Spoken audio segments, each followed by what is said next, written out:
Welcome to the 3 Down Nation podcast. I'm John Hodge, joined by the cheese, JC Abbott. Justin Dunk will be back next week. Today, we're discussing the Toronto Argonauts signing former CFL All-Star return man Janarion Grant.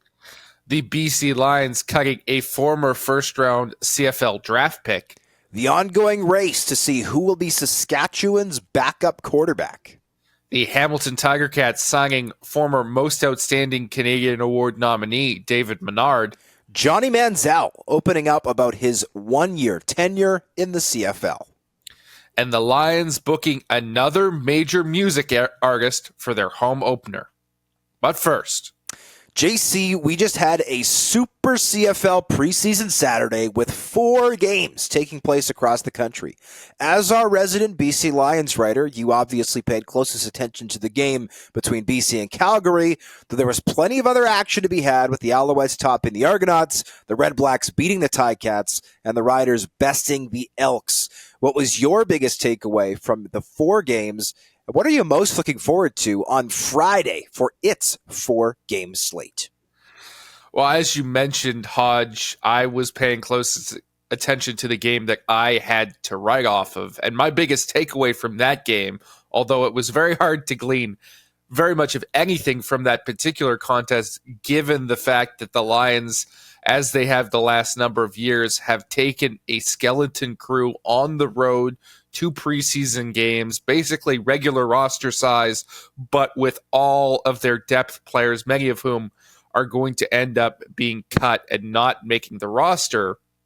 Even with that poor talent level around them, I was unimpressed by the quarterback play for the BC Lions. All the guys who are supposed to be the insurance policy in behind Vernon Adams Jr., Jake Dolegala goes out there in his first game as a Lion. I believe he was 1 for 8 in that game for 8 yards.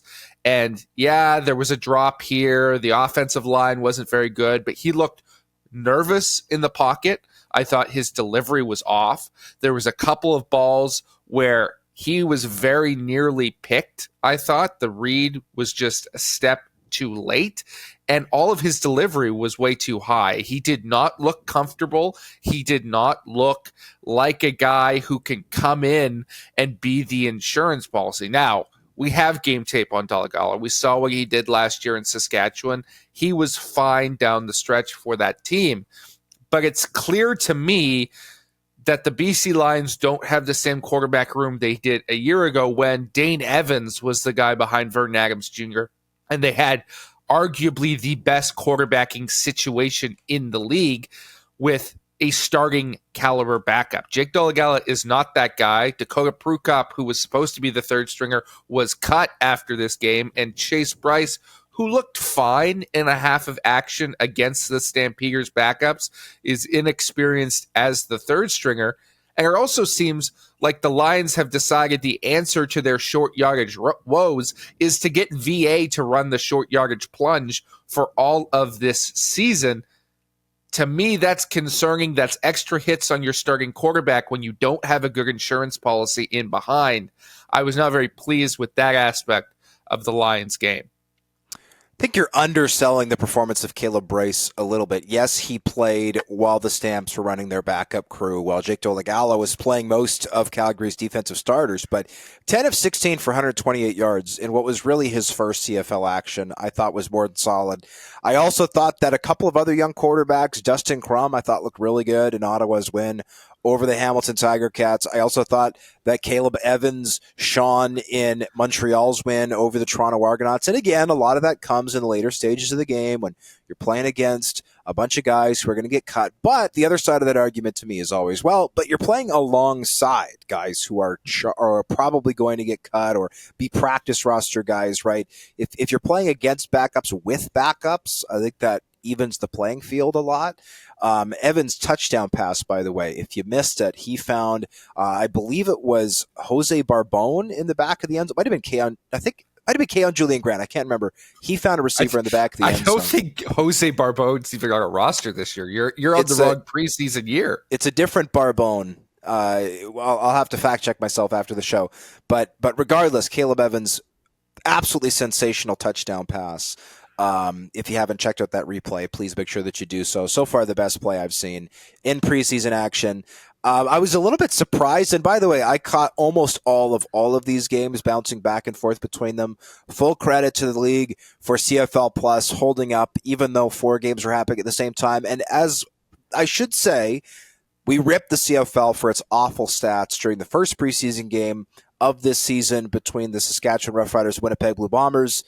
The CFL's connect window for media for stats worked really well in week 2. So I want to give them full credit. The stats seem to be consistent. Unlike the first game, the scores were all correct, and the stats seem to be finalized on CFL.ca for fans and media really quickly. So I want to give them credit for that. Is that a high bar? No. It should be taken for granted that a league can produce stats. But I think we should give them at least some benefit for getting it right with 4 games taking place simultaneously, or maybe not all simultaneously, but you know what I mean. 4 taking place in quick succession, including, I think there was an hour there where 3 games were happening at once. I had multiple screens going. I was a little bit surprised Taylor Powell didn't look better playing against what was a number of backups from the Ottawa Red Blacks.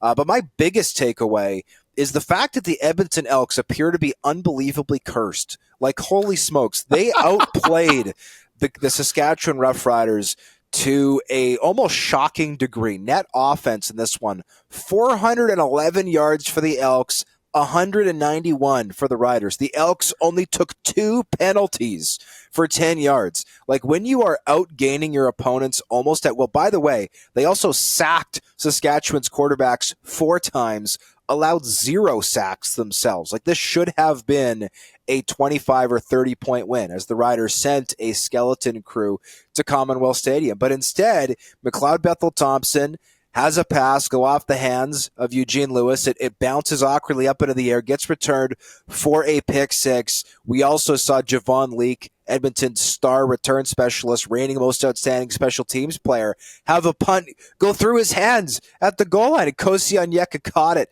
for a touchdown. It was a shocking result for a team that should have won this game. And normally, under any other circumstance, you'd shrug and you'd go, okay, whatever, it's preseason. This type of stuff happens.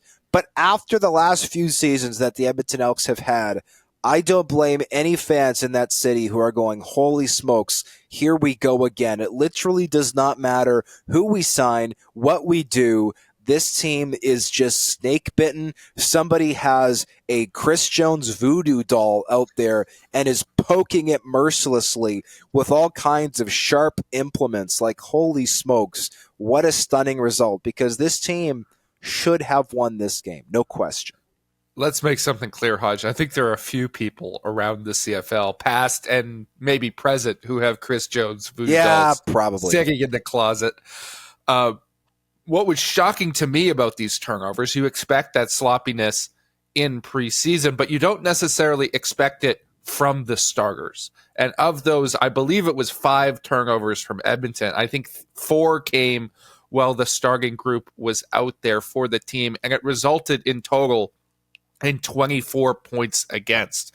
You talk about the difference in terms of yardage for the two sides. Well, when you're committing turnovers in your own end and giving away points as a result, the other offense doesn't have to gain very many yards to put up points and to beat you. So they handed this game away with a unit that should know better. Now, I think it was bad puck luck, if you want to use that term, on some of the turnovers here. The McLeod Bethel Thompson interception wasn't really his fault. No, it's not as if he threw it into bad coverage, so you can write those things off. But as you said, this is a team that maybe hasn't earned the benefit of the doubt, that you have a lot of questions about going in, and are relying on that first team offense and an upgraded special teams to compensate for what is a very inexperienced defense with a lot of question marks on it. Well, both of those sides were the ones who were giving away the points in this one. That has to be concerning. The interception from McLeod Bethel Thompson made me think of something I've wanted every professional league to do for a long time now, which is differentiate between what might maybe would be called a true interception and an or an at fault interception or an incidental interception. This would have been an incidental interception, right? When you read on social media, oh, McLeod Bethel Thompson pick six, you go, oh, did he wait 3 seconds then try to throw that field side out that most rookie CFL quarterbacks try to make, and it gets taken back for a touchdown? No, this was not a mental error. This was just a bad bounce. And I think it's unfair sometimes that we charge quarterbacks with interceptions on throws that are quite literally just bad luck with the way that the ball bounces off the receiver. We've also seen lots of circumstances, right, where the ball literally hits a receiver in the hands, and they take a hit, the ball bounces back up, and it gets picked. Like, that is not the fault of a quarterback, but I digress. To get to the second part of the question, which is which game I'm most excited for. I'm obviously excited for the Calgary-Winnipeg game because I will get to be there in person at the newly dubbed Princess Auto Stadium on Friday. But the game I'm perhaps more excited for, that I will be watching back on CFL Plus the following day, is Montreal at Ottawa. And the reason is I was very interested to see what the Red Blacks would be doing with 2023 CFL first overall draft pick, Dante Bull, who they've kind of touted as a potential starter there. He did make a number of starts last season, coming off the broken leg that he suffered during his final collegiate season at Fresno State. And JC, I was waiting. I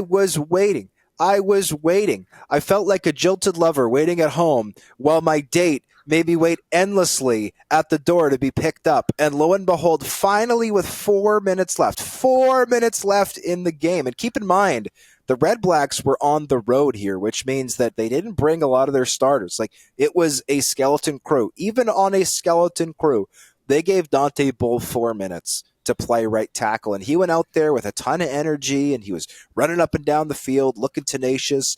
But to me, actions have always and will always speak louder than words. And the Red Blacks can say what they want to say about believing in Dante Bull, but when you're sitting a guy for 56 minutes in a preseason game, as a guy who has started in this league and is a first overall pick, that tells me you don't have a lot of faith in what he can do. So I'm interested to see if that changes course. Did the Red Blacks see something on film from game one that can translate to game two? Because that was a very challenging spot for them at right tackle last season. They need to provide Drew Brown with better protection. And they obviously used a lot of draft capital to take Dante Bull. So I want to see the status of Dante Bull next week when they host the Alouettes. I think that's a fascinating storyline to watch there. I'm intrigued to see who's got the leg up in some of the starting receiver battles around the league, because there's a number of teams that are going to have one or two either first or second year players step into their starting lineups for at least week one and potentially into the future.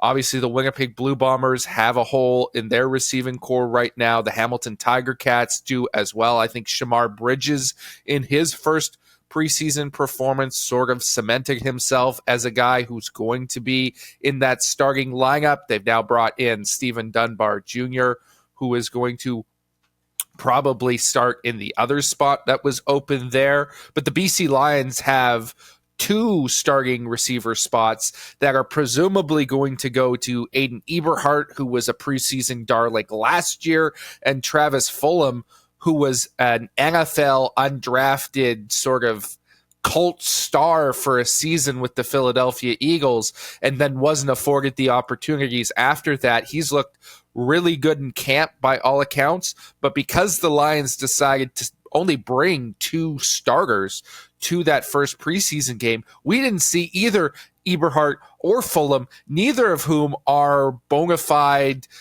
entrenched CFL names that we know what we're going to get from them. So that's a big burden to place on one preseason game, to have those two guys run with the first team offense for the first time. I'm really interested to see how they look with Vernon Adams Jr., because if they don't live up to the expectations, perhaps, that's a big hit in a Lions receiving core that just a year ago was, I think, indisputably the best in the league. I have fact-checked myself, and the receiver in question is, in fact, Jose Barbone. Really? Take that, JC. Take Jose that. Barbone. You're I thought he was last year. You're sipping coffee. I'm going to be sipping tea right here because I just won. I am vindicated. Let's go. All right. Yeah. Moving on. Vegas has set its over-under win totals for teams across the CFL, and they are as follows. BC, 11.5. Calgary, 7.5. Edmonton, 6.5. Saskatchewan, 7.5. Winnipeg, 12.5. Hamilton, 8.5. Toronto, 9.5. Ottawa, 6.5. And Montreal, 10.5. We will have all these up, by the way, at 3downnation.com as of Thursday morning. And for the uninitiated, an over-under essentially means you can bet on whether a team will surpass this win total or fail to reach this win total. We'll use the BC Lions as an example. At 11.5, if they win 11 or fewer games and you bet the under, you win money. If they win more than 11 games and you bet on the over, you win money. And if, of course, you go the other way, then you lose money. JC, of these 9 lines, which one seems like the best bet to you? I think Vegas got these lines mostly right. There isn't anything here that jumps out as necessarily egregious to me. I will skew positive, and I'll go betting the over on the Ottawa Redblacks at 6.5. Not because I think this is a team that is going to necessarily compete for a Grey Cup or blow everybody's expectations out of the water, but I think they're an improved squad. I think if Drew Brown lives up to what we've all seen from him in limited minutes in Winnipeg, he is going to improve that team. They've got Dominic Rhymes in the receiving core now. I think that is a huge boost for them. On defense, you've got a good pass rush, and then guys like Adarius Pickett, who are legitimate stars in this league. They're going to be improved, and the rest of the East Division, in my mind, isn't necessarily going to take a big jump. I think Toronto is inevitably going to be worse, even if they're able to overcome most of what they'll be limited by with the Chad Kelly suspension. I am not convinced that Hamilton is going to take a big step this year. I thought they needed to do more in the offseason. And Montreal, the reigning Grey Cup champions, aren't necessarily a team you look at and say, okay, they're going to run away with this and put up 14 wins or something ridiculous like that. There will be games to steal in that East Division. I think Ottawa ends up being the team that steals them to get in the 8 or 9 win range. I think Ottawa is a shrewd pick. Now, we never commiserate on these type of things, so that was one that did jump out to me as well. I didn't know who you were going to take. One that I will take that I think is one to look at is the Toronto Argonauts over 9.5 wins. I mean, this is a team that, let's not forget, yes, I know the Chad Kelly situation, obviously. Cameron Duke's unproven. But since Ryan Dinwiddie became this team's head coach, they have finished first in the East Division, not once, not twice, but 3 consecutive years. And they've reached, 2021 was a little bit of a different case because there was only 14 regular season games, but they went 9-5 that season, winning almost twice as many games as they lost. They won 11 games in 2022, and they won 16 games in 2023. And it hasn't mattered who this team's starting quarterback has been. They've had some success with Nick Arbuckle. They've had success with McLeod Bethel-Thompson, and they had success with Chad Kelly. And this team's, playing in the East, I think, is always a little bit easier than playing in the West, as you mentioned with the Ottawa Redblacks. I don't think that the Argonauts have it in them to win 16 games like they did last season. But even taking Chad Kelly out of the equation, even taking some of the stars, they don't have Curly Gittens Jr. anymore. They lost to Darius Pickett. They lost Javon Leake. Well, guess what? They've made some exciting additions, like Jake Ceresna playing on that defensive line with guys like Folarin Arimolade, with guys like Robbie Smith, who I think is criminally underrated. Like, that unit is going to – Jared Brinkman is also underrated on that unit. Sean Oakman is an all-star player. Like, this unit, I think, is going to be exceptional. Yes, they're going to miss Corey Mace calling the plays on defense, but they're also in a position where their two incumbents, who are kind of the co-defensive coordinators of that unit, I think are in a great position to just keep a good thing going, right? These guys already know this system. So I'm not suggesting, again, that the Argonauts are going to win 16 games again. I'm not even suggesting they're going to win the East, because I think the Alouettes right now would probably be the favorite to do so. They do have the highest win total over-under, but their over-under is only one game higher than the Argonauts as the defending Grey Cup champions, who have essentially kept the same roster from 2023. The Argonauts look very different, but I certainly think this team can go 10-8. I still think they can go 11-7, and I think there's some potential there for sure. I'll push back on you a little bit there, Hodge. I don't love the Toronto number, and to me it has less to do with the time that Chad Kelly is going to miss, but potentially what it looks like when he comes back as well. Because I think it's undeniable that they're going to lose a few games with either Cameron Dukes or Nick Arbuckle, whoever ends up being at the helm for the most of that 9-game stretch for the Argos. But even if they're 5-4 or something of that nature, when Kelly comes back, what has this done to that locker room? Because we've all heard the whispers. I don't think Kelly is overly well liked in that Argos team even before this incident. Now he's actively hurt the team by being away. There's a potential that they're going to get attached to a new quarterback. If Cameron Dukes is a better locker room guy and all of a sudden shows some flashes, well, maybe we don't need that other guy, right? Being able to win matters a whole lot in pro football. Talent matters a whole lot, but there are other things that matter as well.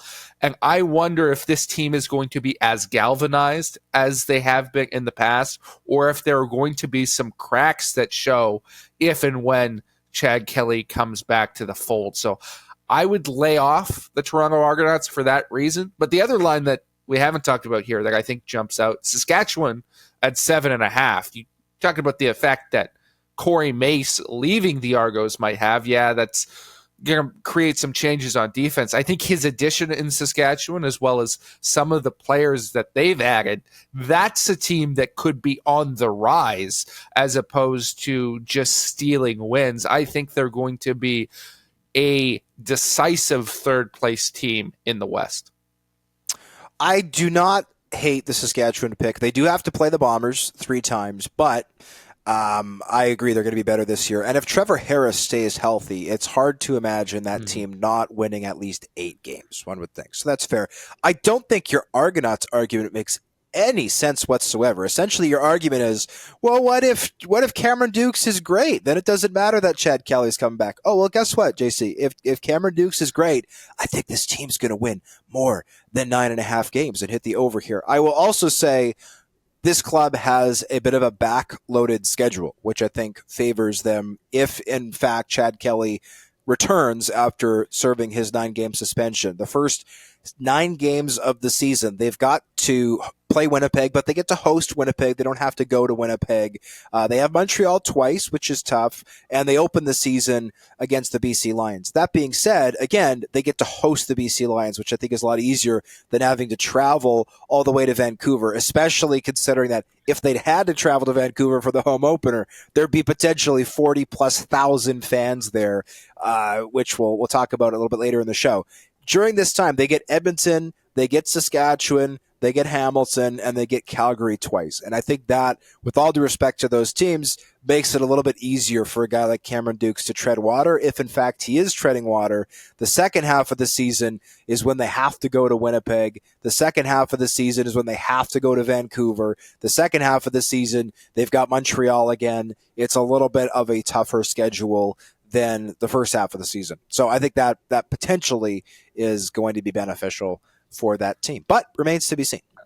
I just don't bet on teams with internal strife. I don't know how it's going to affect that roster, and talent is only one phase of a team's culture and a team's result. I get all that, but there have been some pretty darn good teams in the CFL where some people in those organizations openly despise each other.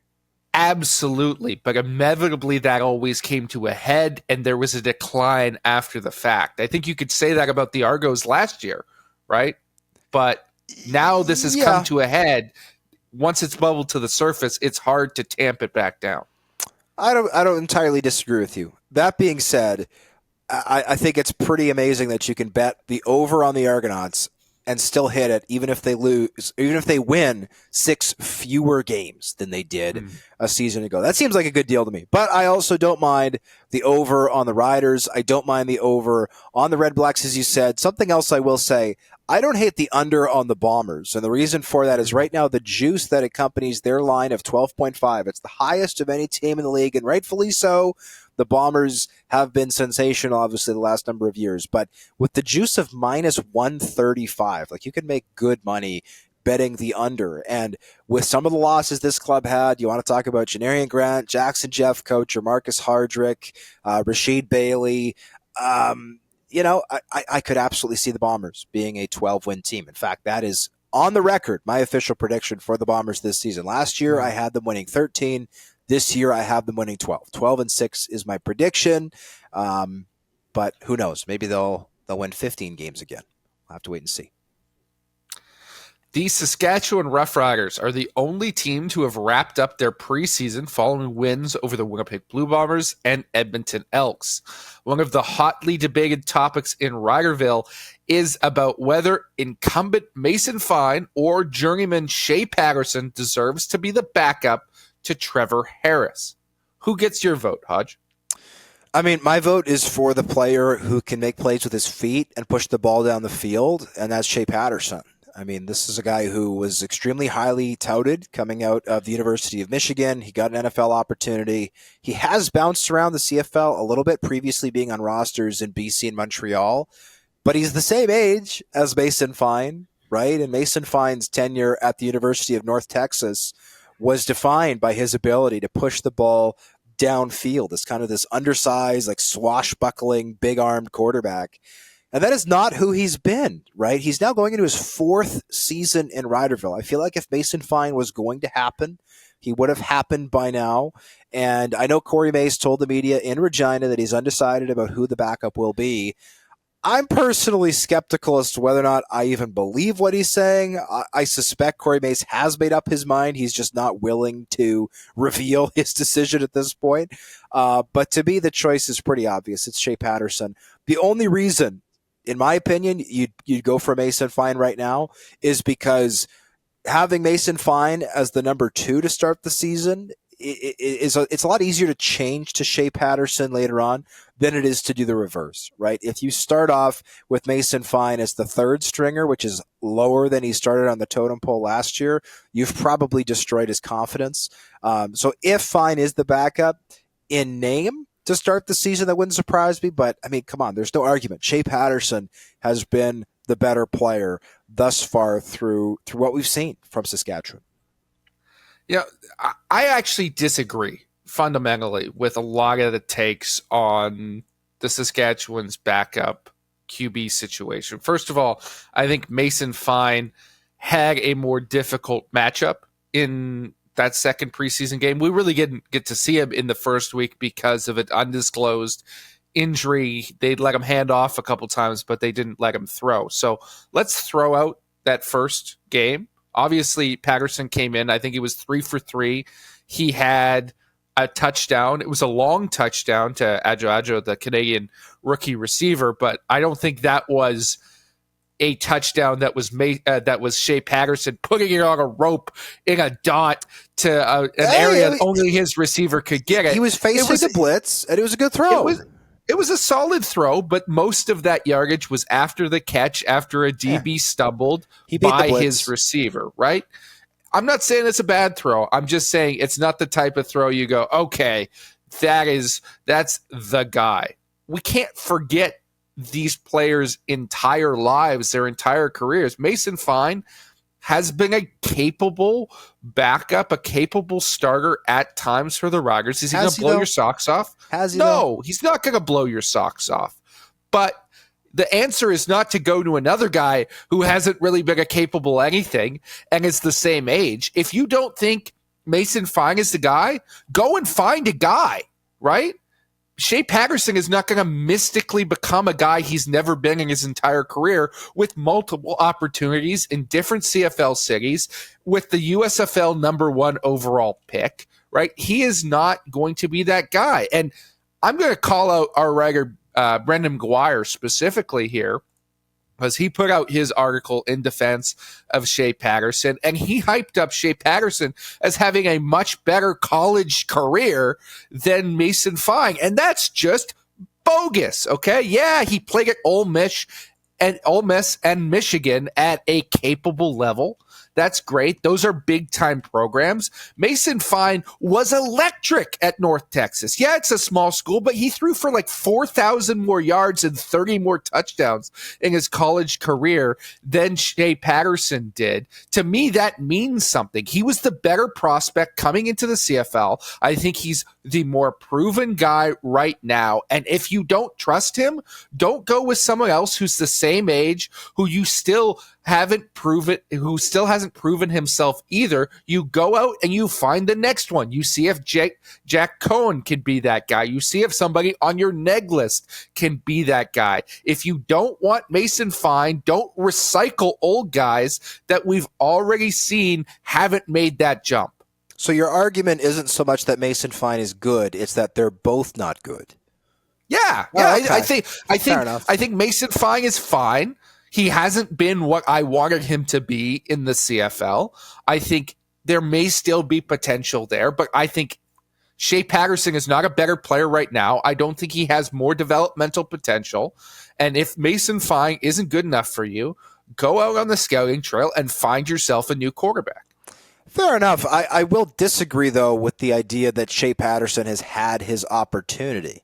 Yes, he's been on a couple of rosters, but he has thrown 6 career regular season pass attempts in the CFL versus Mason Fine, who has dressed for 32 games and thrown for almost 2,000 yards, right? He's attempted 247 passes, which is not a small sample size, not a huge sample size, but not a small sample size. His average depth of target, he's got a negative touchdown interception ratio, by the way, 6-8, and his average depth of target for his career is a measly 7.3 yards. For reference, Nick Arbuckle, who I believe you've dubbed King of the Checkdown, has an average of 7.8 yards. I think you dubbed him. I didn't call him King of the Checkdown. It's possible I called him that. But I do want to give Nick Arbuckle credit. He looked, for a guy who barely practiced, I thought he looked pretty good in the preseason outing that he had against the Montreal Alouettes. But my point is, Mason Fine is unwilling to take risks with the football. He is not able to make plays with his feet.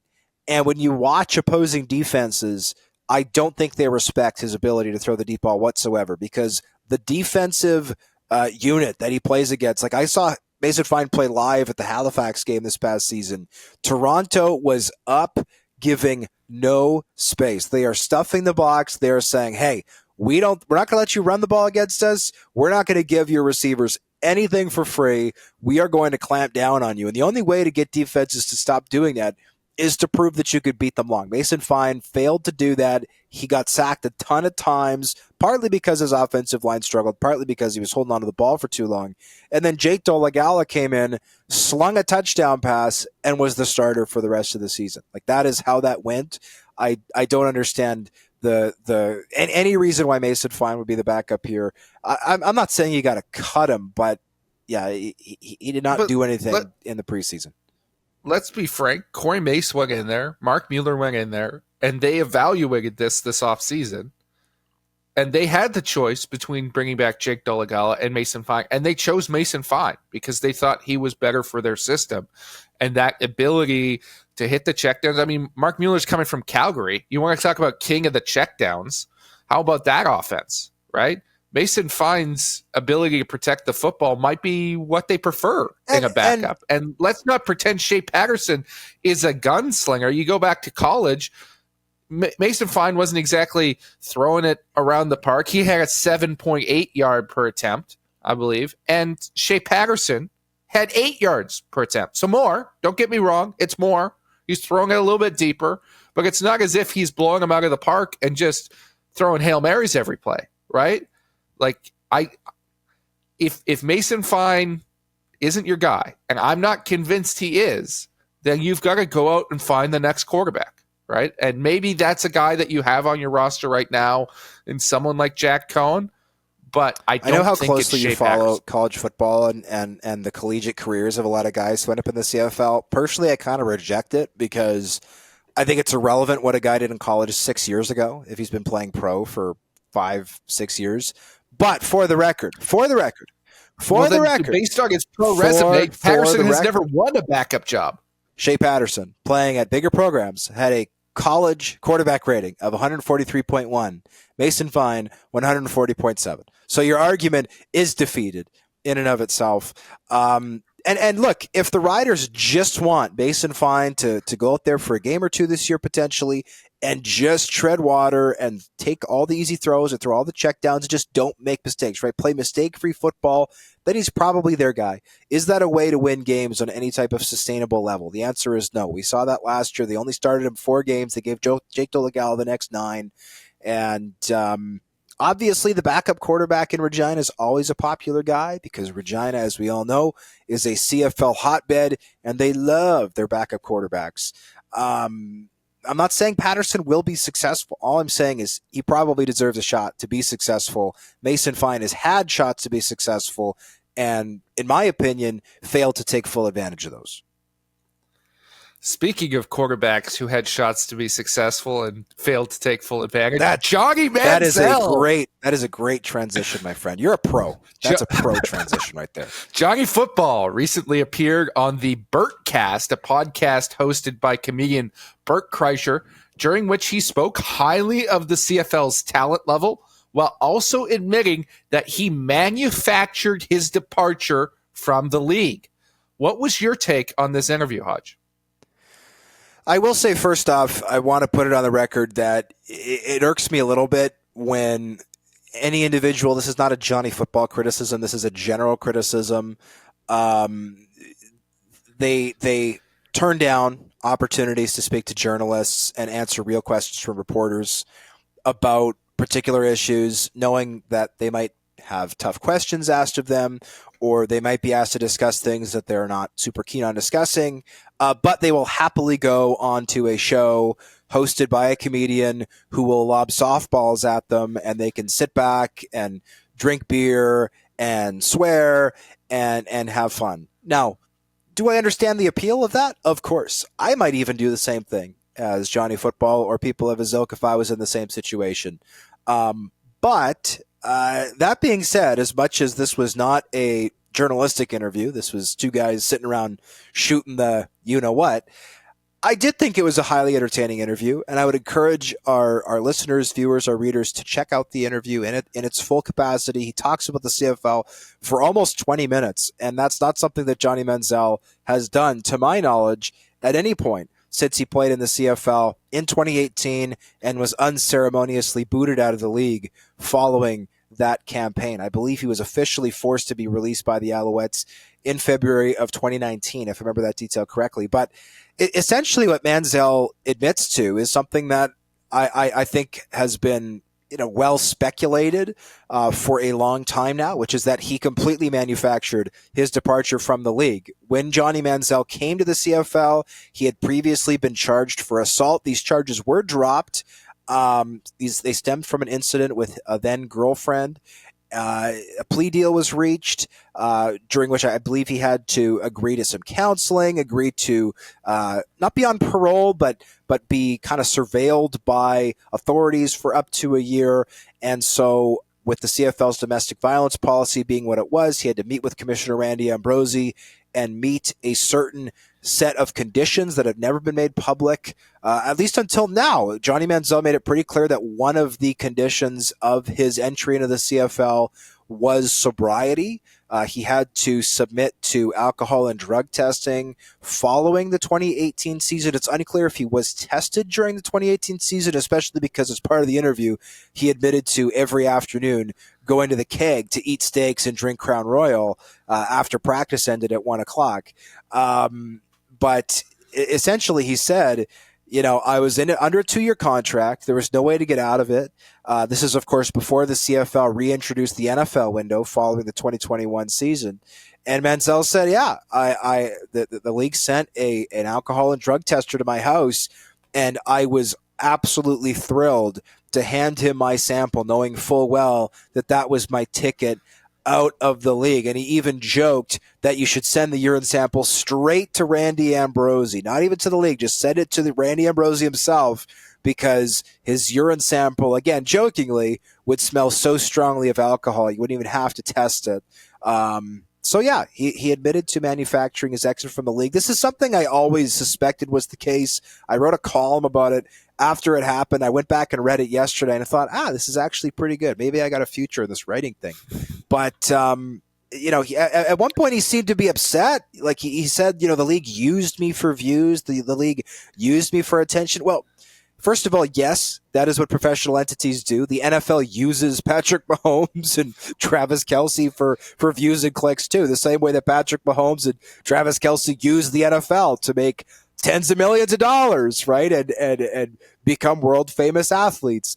Johnny Manziel used the CFL just as much as the CFL used Johnny Manziel, in my opinion. He made it very clear after not playing in 2016, after not playing in 2017, following a disastrous 2-year stint with the Browns, he wanted to get back to the NFL. At the time, there was only one option.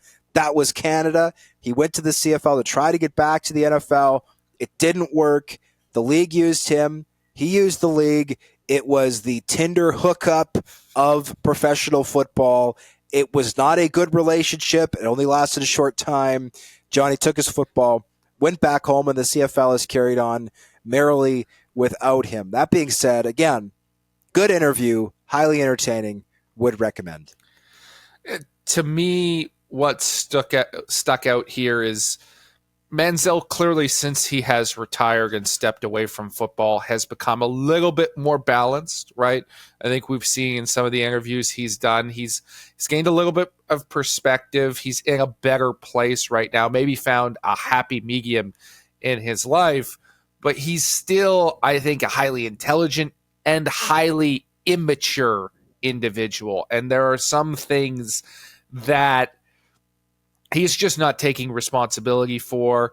It's quite clear that he should have never come up to the CFL, right? He was Correct. not finding joy in football. I think he's realized that now, that he wasn't finding it in the NFL, that an attempt to get back to the NFL wasn't going to find it. And he certainly didn't find it with the Hamilton Tiger Cats or the Montreal Alouettes. He was a deeply unhappy, I would argue, with the sobriety and things like that, probably a deeply ill person at the time.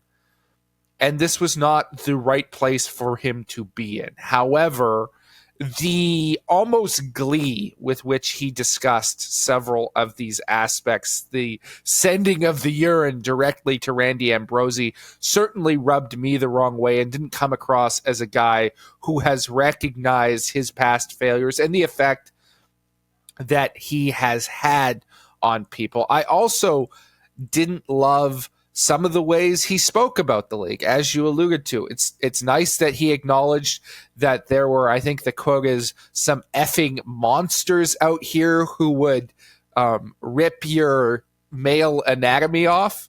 That's great. We all know that there's a high level of talent in the CFL, but the way he discussed that relationship, the league using him, I don't think is fully accurate, as you said. And I also didn't like some of the comments he made that weren't included in this article about the ratio and talking about that also in relation to race, which I think is a little bit dicey at times. And I have issues with that discussion as well.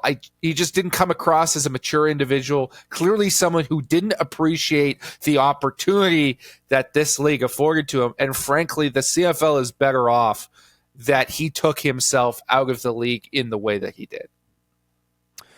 It should be noted that Bert Kreischer, whose comedy I've seen this individual before. I'm not super familiar with his comedy, but he is a party animal, self-described. Yes. He was featured in his big breakthrough was in 1997. He was featured in an article in Rolling Stone where he was named the top partier at the #1 party school in the United States. He was attending Florida State. I think he was there for like 7 years. And reportedly, the film National Lampoon's Van Wilder is loosely based on him, or at least he served as the inspiration. It's based on that article, yeah.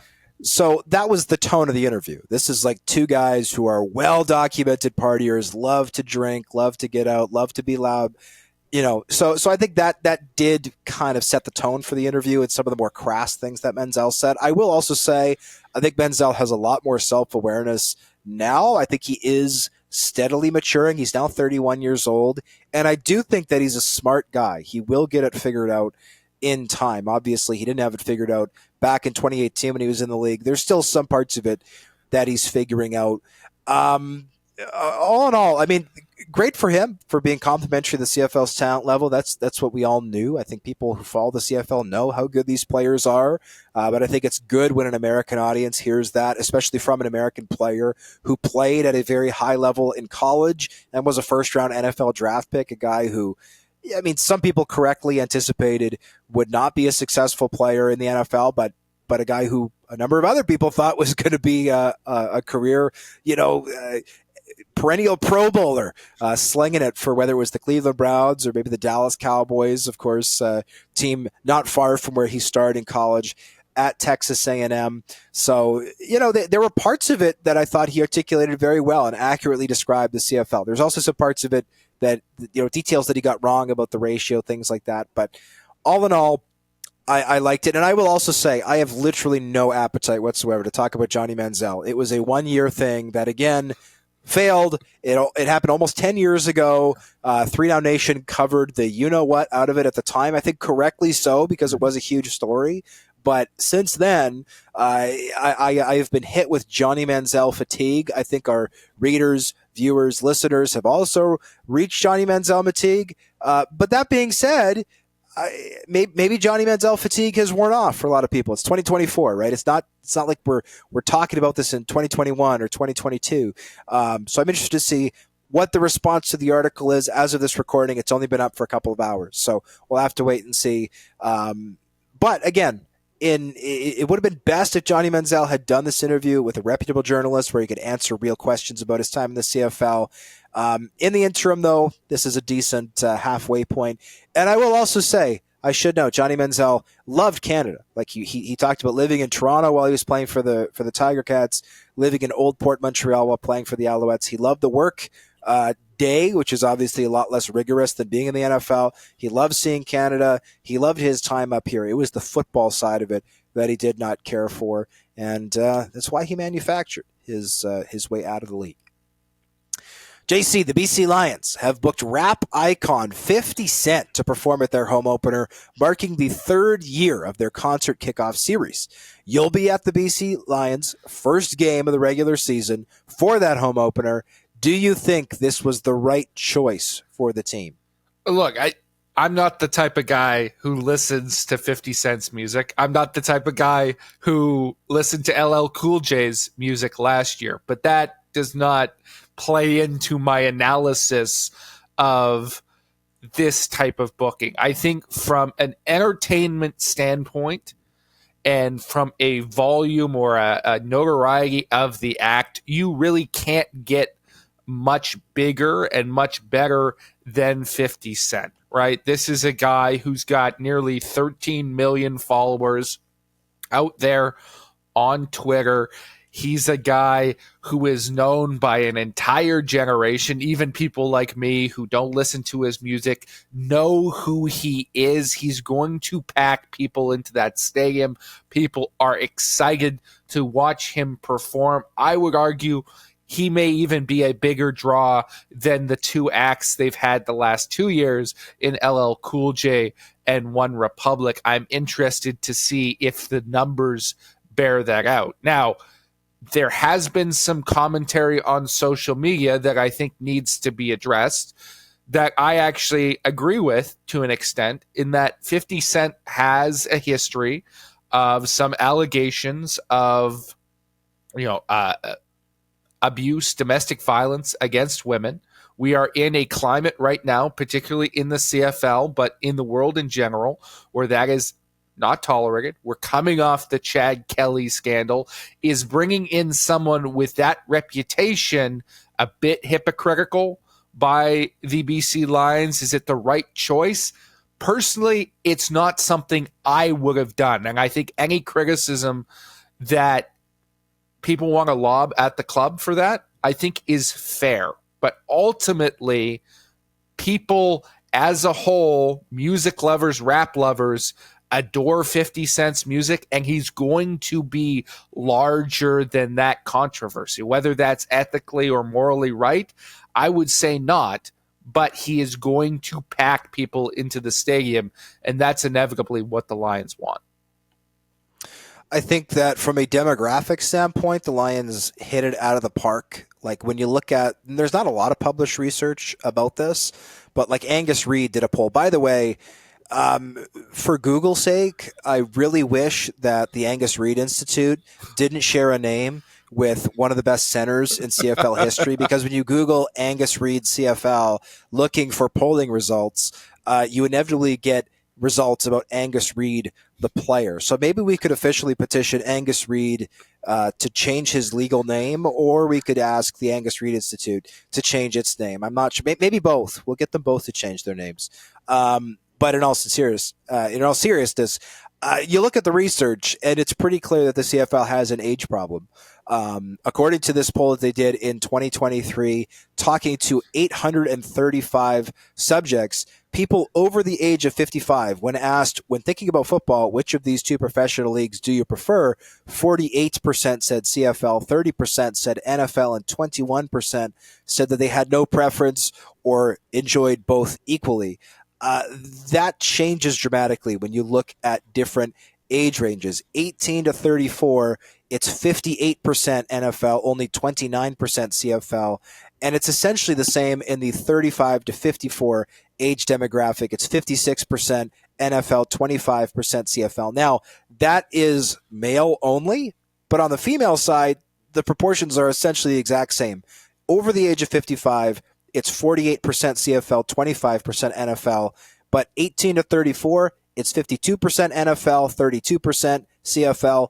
And between the ages of 35 and 54, it's 52% NFL and 29% CFL. In other words, the CFL has to do something to bring in people, obviously between the ages of 18 and 54, but one would think close to the middle of that demographic, right? People between the ages of 30 and 40. These are people who are more likely to have young kids who they could bring to games with them. Obviously, teams want that. I do also notice that in the BC Lions ticket sales, especially in the upper bowl, which they've opened for this game, they offer a $15 youth seat, which I think is very clever. Some of the upper bowls tickets go as much as, I think it's $70 for adults, but some of them are as cheap as $20. So if you're a mother or a father with a son or a daughter, theoretically, you could have a night on the town, the two of you, for less than $40. What can you do for less than $40 in Vancouver? I don't think you can even walk down the street for less than $40 in Vancouver. So that's a good deal. And I also think this is the type of thing that will bring out that key, we'll call it 30 to 40 demographic. I don't want to alienate those under the age of 30 or those over the age of 40, but you know, that seems to be the heart of it. Now, I fall into that category. I'm in my 30s, and I can attest I was 12 when Get Rich or Die Trying came out, and every suburban white kid I went to school with suddenly had super baggy jeans with the sweatband, wanting to be 50 Cent. You could not walk down the hall without seeing just a flock of kids suddenly overnight believing that they were a true PIMP, as he described himself on that album, which sold something preposterous. I think it was 12 million copies worldwide back when people bought music. So I think from a demographic standpoint, I understand your criticism, JC, but to me, this is a slam dunk. From a demographic standpoint, LL Cool J, I think, appealed to not an old crowd, but a slightly older crowd. For instance, I didn't grow up with LL Cool J. He was really big in the 90s. I think that 50 Cent perfectly hits the demographic that the Lions covet. And this would have cost Amar Doman a lot of money. You cannot get 50 Cent out to do a show for pocket change. So full credit to him and the rest of his team for getting this done. It's a very, very cool opportunity. I think the one last element of this that I have also seen floated out online is if Amar Doman is out here getting 50 Cent for the home opener, the Grey Cup's in Vancouver this year. I got an email just the other day. Randy Ambrosi will be in town next Monday to announce something regarding halftime entertainment for the Grey Cup. Do we know if he's announcing the act, if it's something else? I don't know. It's not specified in the email, but he'll be in town. If Amar Doman's getting 50 Cent for the home opener, what do you think he's doing to try and get the biggest possible act out for Grey Cup? I think we should be excited about what the potential announcements could be down the line. Do you think it's safe to speculate that it'll be better than 2 years ago when half of the Florida-Georgia line was in Regina? Do you think? Yes, I think it's safe to say that we will be better than half of Florida-Georgia line. I don't think they just had half the Florida-Georgia line. They just had the Georgia. That's it. Just half of it. Just half of it. It's now time for Hodge's Heritage Moment. On this day in 2018, Canadian offensive lineman Laurent Duvernay-Tardif graduated from McGill University with a Doctor of Medicine and Master of Surgery. The native of Mont-Saint-Hilaire, Quebec, became the only active NFL player to graduate from medical school, something that had only been achieved by 3 retired players. The Chiefs would win Super Bowl 54 less than 2 years later, with Dr. Duvernay-Tardif starting at right guard. The now 33-year-old retired from professional football in September 2023 following a 9-year run with the Chiefs and New York Jets, during which he won the Lou Marsh Trophy and Sports Illustrated Sportsperson of the Year for his decision to temporarily step away from the game to help fight the COVID-19 pandemic in 2020. JC, what do you think of when you hear the name Laurent Duvernay-Tardif? I think of one of the most iconic Canadian athletes of my generation for all the right reasons. Not just for what he was able to accomplish on the field, not just for the incredible status of being a player drafted out of a youth sports program, which, as we all know, is so difficult to do, but for what he did as a person and as a medical professional at a time of great crisis for this entire world and for his country and his province. I thought it was a selfish act. I thought it was true leadership that we very rarely see in professional sports, to be able to sacrifice that money to be able to help others. I have so much respect for LDT. And I would also like to add, you mentioned 3 previous players that were able to accomplish this after retirement. Well, another one of those is Canadian as well. So of the 4 medical doctors who have played in the NFL, 2 of them are Canadian, the other being JP Darch, the fantastic long snapper who had a long-time NFL career. His son will be coming down the CFL draft pipeline in a few years, Zach Darch at Penn. So keep an eye out for that as well. Yeah, Laurent Duvernay-Tardif is a hero, in my opinion, for what he did. I mean, he forewent a great opportunity in the NFL to work, I believe, as an orderly. Mm-hmm. Like, he was not doing, sometimes people with this level of privilege, they take a cushy job where it might sound good on paper, but they spend a lot of time sitting in boardrooms with executives, pretending to do stuff when the people on the ground are the ones doing all the work. That is not the case with Laurent Duvernay-Tardif. He was on the ground in scrubs, working with sick people, helping them get better, doing the type of work that only a special kind of person would do. And he chose to do that when the alternative wasn't, wallowing in poverty like a lot of people who do those jobs. He chose to do it when the alternative was making millions of dollars playing in the NFL. And that type of sacrifice is phenomenal. This is somebody who truly has his heart and his mind in the right place, and I think the future is extremely bright for Mr. Tardif with whatever he chooses to do with the rest of his life, whether it is practice medicine, whether it is philanthropy. He's also worked as a reporter for the CBC, which is nice to know that not only was this gentleman who was born in the same year as me a much better athlete and much smarter, he's also doing my job and probably doing it better than I can, which is not at all hard on my ego and not bothersome at all when I think about it in detail. Now, on a completely unrelated note, let's move on. It's time for the 3-minute drill.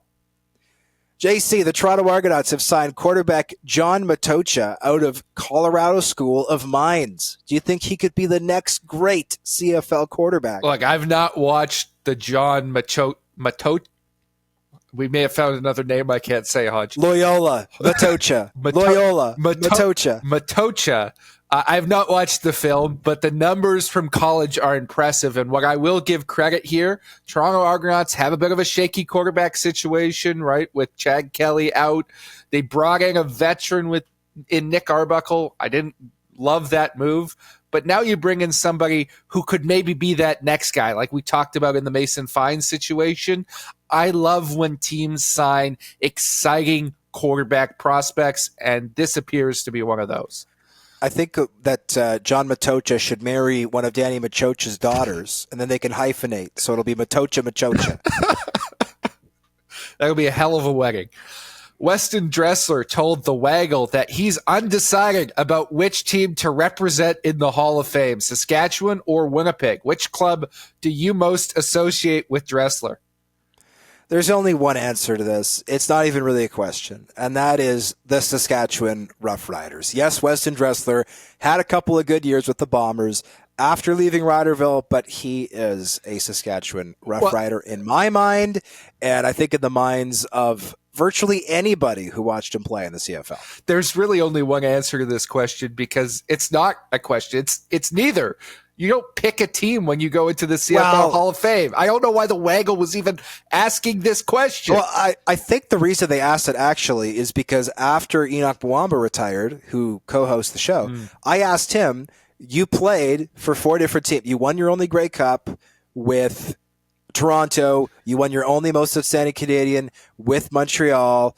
I forget what he accomplished, or maybe he won it with Saskatchewan. I can't remember. But anyways, he accomplished something different. Right? He was the first overall pick of the draft with Winnipeg, and he kind of said, "Oh, that's a good question." So it's possible he just borrowed my question, which, by the way, he's welcome to do because I'm sure that I borrowed that question unknowingly from somebody who's asked it previously. So I think that's why this conversation was had, but I can't speak for Enoch.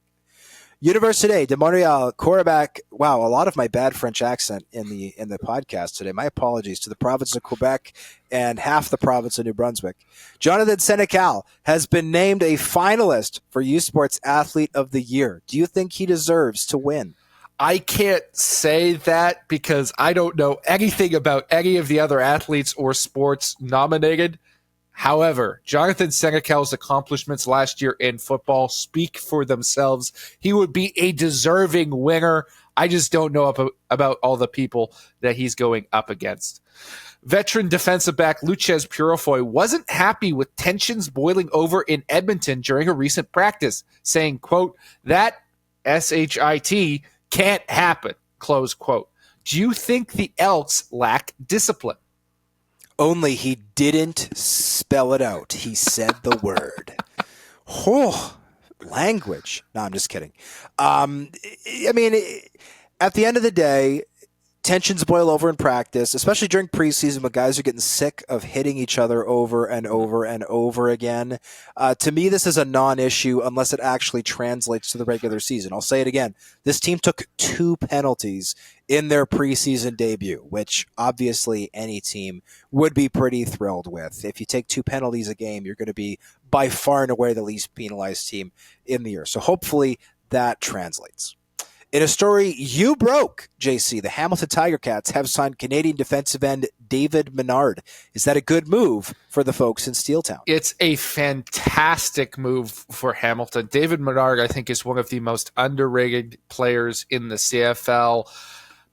I think he got overvalued a little bit after those breakout 8 and 9 sack seasons where he was nominated for most outstanding Canadian, but consistently he is a guy who can play inside, he can play outside, he can give you 5 sacks a season, he can give you the hard reps. He was one of the most valuable players for the BC Lions for a number of years. He sort of aged out of that role, and they brought in somebody like Christian Covington. But the Ticats, who need, I think, to have an established Canadian starter on the defensive line, Menard is a perfect person to pair with Mason Bennett.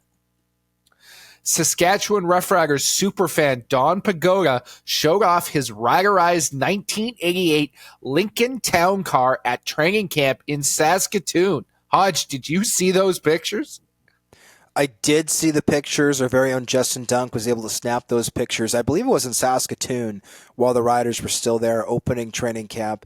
And the Lincoln Town Car will always have a soft spot in my head, my heart, because my grandmother and grandfather owned one when I was a kid. And I remember taking trips on that car. And I'm sure it's not quite as big as I remember it because I was a child at the time, but that car was routinely referred to as the boat in years that were to come because it was a massive, massive vehicle for what it really had to be. So I really enjoyed that article. The BC Lions made a round of cuts on Monday, including running back Johnny Manziel and quarterback Dakota Prukop. Did either of those moves surprise you? They didn't really. I mean, Prukop was the more surprising of the two because I thought he was going to be penciled in as the short yardage guy. Clearly, the Lions have different plans there, but Taquan Manziel's days were numbered the second this team signed William Stanback, and essentially they ended when he showed up to training camp lighter than he was last year after being asked to gain weight in the offseason. He just didn't fit the mold that this team was trying to go with next year. They added 2 bigger-bodied running backs behind Stanback rookies who can compete for a PR spot. There was no room for Meisel's scat back style anymore. Hodge, the Blue Bombers cut quarterback Eric Berrier this past week and replaced him with Georgia State alumnus Darren Granger. Was that a surprise? No, because I have eyeballs and I watched the first preseason game that the Bombers had, during which Eric Berrier was terrible, throwing 2 interceptions. That being said, it was a surprise that he was unable to translate the tremendous collegiate success he had at Eastern Washington, given the fact that that program previously has produced guys like Matt Nichols, Vernon Adams Jr., and Bo Levi Mitchell. So obviously it's tough, right? You can't just draw a line and say, well, this guy was good in college, he's going to be good in the CFL. Some guys need time to help that translate. And who knows, maybe Eric Berrier gets picked up and he goes on as an amazing CFL career somewhere else. Might happen. Was not happening in Winnipeg. Eric Upton, who won 5 straight Grey Cups with Edmonton, has passed away at the age of 71. How will you remember him? I'll remember him as a champion. Not only was he a member of those 5 straight Grey Cup winning teams, a starter on that offensive line, and eventually a captain for, I believe, the last 1 or 2. Well, he was also a champion in college. He helped lead the Ottawa GGs to a Vanier Cup in 1975. A tremendous victory for that program. So a guy who won at every level he played at, that says something about the caliber of player that Eric Upton was. Tiger Cats head coach Scott Milanovich threatened to find new players if his squad can't avoid taking penalties on special teams. Did he overstep? No, I don't think he did, because Scott Milanovich is a bit of an old school coach. He will call it like he sees it, and I respect him for that. He's not somebody where you have to sit around wondering, I wonder what's on Scott Milanovich's mind. Like, he will let you know, and he, I think, is under some pressure here in Steeltown. Yeah, he is technically a first-year head coach there, but he's been a head coach previously elsewhere, and I don't think there's a lot of patience in Steeltown for a rebuild. This is a team that, underwent significant changes this past offseason, and I think wants to hit the ground running, especially with an older veteran quarterback at the helm that the Ticats have repeatedly reiterated is expected to return to his previous form. Of course, I'm talking about Bo Levi Mitchell. So Scott Milanovich doesn't have time to waste on guys who are taking stupid penalties on special teams, evidently. The Lions have released former first-round pick Daniel Joseph, who they signed this offseason after waiting 3 years to get him. Is that a surprise? It's not a surprise, though it is a disappointment. I thought Daniel Joseph was a really solid prospect coming out of the CFL draft. Obviously put up great numbers his final year at NC State. But I saw him as a little too stiff to be a CFL edge rusher. I thought he needed to move inside, much like the Lions did last year with Francis Bemi, their first-round pick. But instead, he got a late NFL opportunity, and then after that, drug his feet, went to the XFL, played backup minutes, didn't see the field a ton, didn't develop into a CFL player like he should have.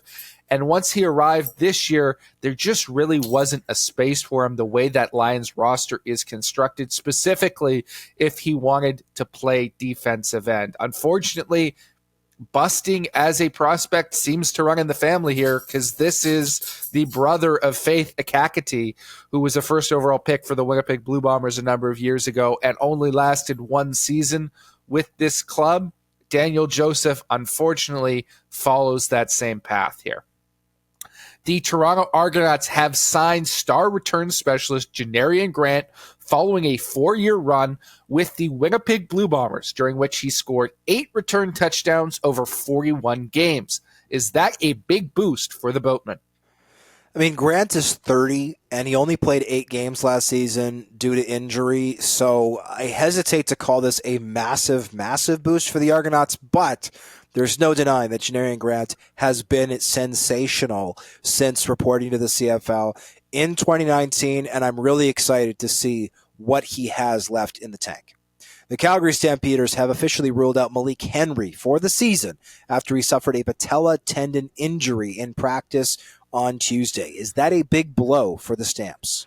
Look, it's a blow for the Stamps. I think it's a bigger blow for the player. Obviously, Henry was coming back after missing all except 3 weeks of last season with an Achilles injury. He did all the right work in the offseason to try and get back to form, to become the all-star player he was in 2022, and that's not going to happen. So your heart just breaks for the guy.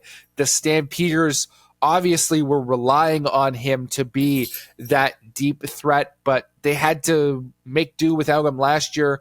I think they'll have some players on the roster who at least can step in, albeit not at the caliber that Malik Henry brings to the table. Hamilton has brought back receiver Stephen Dunbar Jr. following a brief stint in the UFL. The big-bodied target had 1,000 yards with the Ticats in 2022 before bolting for a big money deal with the Edmonton Elks. Is that a good move? I think it is, especially with training camp sensation Justin McGriff suffering a second consecutive season-ending injury. I think he was expected to do big things in Tiger Town. That will obviously not happen now. And I think that Dunbar is a bit of a example of the fact that the grass is not always greener, right? He worked out great with the Ticats in 2022.